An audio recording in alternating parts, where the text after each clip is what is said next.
इशिका, ये बहुत ही alarming situation नहीं है जो बार बार कहा जा रहा है, लेकिन फिर वही कहा जाता है कि साहब हिंदुओं के लिए जब दरवाजे खोलने की बात आती है तो यहीं पर विरोध होता है। सो कॉल्ड सेकुलरिज्म खतरे में आ जाता है कि अगर आप कल को कह रहे हैं कि ये भगाइए इन लोगों को, ये जितने बांग्लादेशी घुसपैठी हैं 1.5-2 करोड़ भगाइए और 1.5-2 करोड़ को यहां पर लेकर आइए, बात खत्म। कौन सा देश है हिंदुओं का? देखिए मेरी तो 2 मांगे हैं, पर सबसे पहले मैं एक चीज पॉइंट आउट करना चाहूंगी। इस पैनल में सब बैठे हैं जो हिंदू के समर्थन में हैं, लेकिन असलियत में मुझे जो दिखाई देता है कि बहुत सारे लोग यहाँ पे वोट बैंक पॉलिटिक्स खेल रहे होते हैं, क्योंकि जब हमारे लिए रोने की बात होती है, सड़कों पे आने की बात होती है, तो इनमें से कोई नहीं आता है, आधे लोग वहीं से ही गायब हो जाते हैं।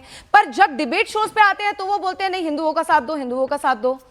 दूसरी बात जो मैं नोटिस कर रही हूं कि देखिए बीजेपी सरकार एक ऐसी सरकार है जिससे हम कोई अपेक्षा रख सकते हैं, क्योंकि कांग्रेस तो कांग्रेस बनी हुई है और टीएमसी तो है ही टोटल मुस्लिम कम्युनिटी, तो हम उनसे तो अपेक्षा करते ही नहीं है, सपा पूरे सपेरे हैं। लेकिन मेरी प्रॉब्लम सिर्फ एक है कि जब आज हमारी मांगे हैं तो मैं बस ये सिर्फ दरख्वास्त करती हूँ बीजेपी के लोगों से, क्योंकि वहीं से हमें उम्मीद है कि एक तो बॉर्डर्स खोल दिए जाए, जो जितने भी लॉज चेंज करने हैं प्लीज उसको फास्ट ट्रैक करिए।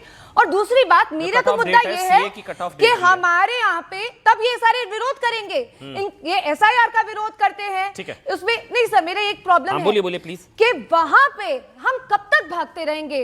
अगर हम इतने सशक्त हैं आज तो वहां पे अपनी मिलिट्री फोर्सेस लेके जाइए ना, वहां पे हिंदू राष्ट्र बनाइए। हम हिंदुओं की मातृभूमि है वो वहां की, उनको क्यों भगाया जा रहा है? क्यों भाग भाग के वो यहाँ पे आए? क्यों उनको वहां पे हिंदू राष्ट्र ना मिले?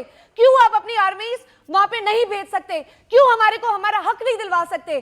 कब तक हम एक सुकड़ते जाएंगे, छोटा सा छोटा देश बनाते जाएंगे?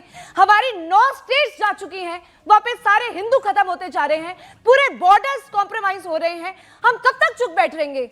और अब तो आप सरकार में हैं तो इन सबको मनाइए, और ये तो खुद ही कह रहे हैं हम मान रहे हैं, तो प्लीज एक बदलाव लेकर आइए ना। चुप कोई नहीं बैठ रहा, डिप्लोमेटिकली जैसा शिवम ने भी कहा उसको हैंडल किया जा रहा है और बहुत अच्छे तरीके से हैंडल किया जा रहा है। हर्षवर्धन त्रिपाठी जिसका मैंने भी जिक्र किया, ये सवाल तो शायद है, अगर ओवैसी ये सवाल उठा रहे हैं तो शायद सरकार को जवाब देना चाहिए। समय देंगे जी अजय भाई 1 मिनट 30 सेकंड में आ रहा हूं अजय भाई आपके पास। अमन भाई मुझे लगता है कि बड़ा अच्छा सवाल है और सिर्फ 30 सेकंड में मैं इस सवाल का जवाब दे दूं। प्लीज। देखिए कई बार हम डिप्लोमेटिक रिलेशंस में जो कर रहे होते हैं, हम तो अभी तक अफगानिस्तान को जो मनमोहन सिंह जी ने जो मदद शुरू की थी उस मदद को हमने बंद नहीं किया, क्योंकि देशों के रिश्ते किसी एक सरकार के साथ नहीं चलते।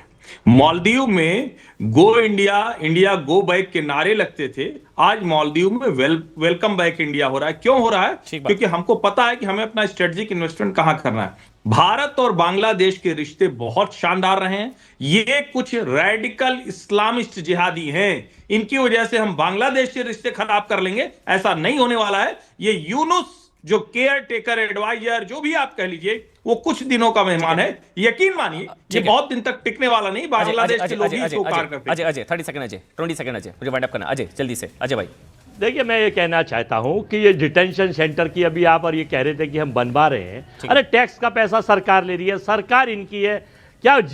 सी जिनपिंग या ट्रंप साहब बनवाएंगे डिटेंशन सेंटर? आपकी जिम्मेदारी है। और बन रहे हैं और वहां पर बनते नजर आ रहे हैं, बस रोइएगा नहीं।